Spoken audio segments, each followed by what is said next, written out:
এই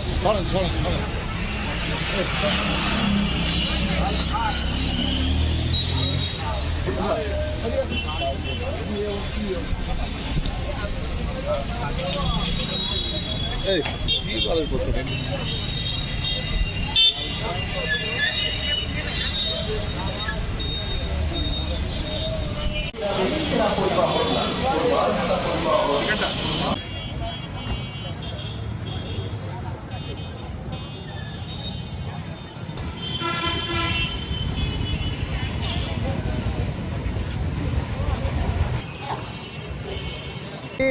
আমাদের প্রোগ্রাম প্রস্তুতি অনেক আগে থেকেই সম্পূর্ণ, কিন্তু প্রোগ্রামকে ব্যাহত করার জন্য দেখা যাচ্ছে অনেকে মূর্তি ঝুলাইছে।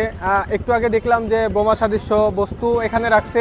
আসলে আমরা মনে করি এগুলো ফ্যাসিস্টের একটা চক্রান্ত, বা অনেক ভিন্ন মহল আমাদেরকে সহ্য করতে পারতেছে না, আমাদের প্রোগ্রাম তারা দেখতে পারতেছে না, অনেকের ভালো সহ্য হচ্ছে না। এই জন্য আমাদেরকে চেষ্টা করছে যে আমাদেরকে ভয়ভীতি দেখায় এই পদযাত্রা বন্ধ করার জন্য, বা ভয়ভীতি দেখায় আমাদের প্রোগ্রাম যেন আমরা নিজেরা বন্ধ করি, এরকম একটা ভাব তারা দেখাচ্ছে।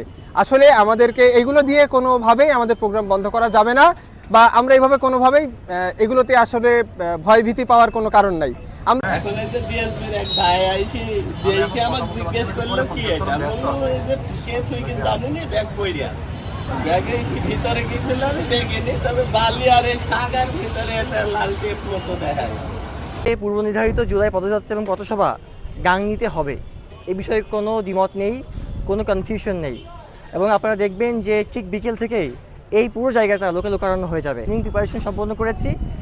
যেই ঘটনাগুলো ঘটেছে আমরা মনে করি পতিত আওয়ামী লীগ এবং তাদের দোসররা এটা করতে পারে, কারণ বাংলা যুব সমাজের প্রতি এই যে ঘৃণ্য একটা অপপ্রচার বা ঘৃণ্য যে মানসিকতা আওয়ামী লীগ ছাড়া অন্য কেউ করবে বলে আমরা মনে করি না।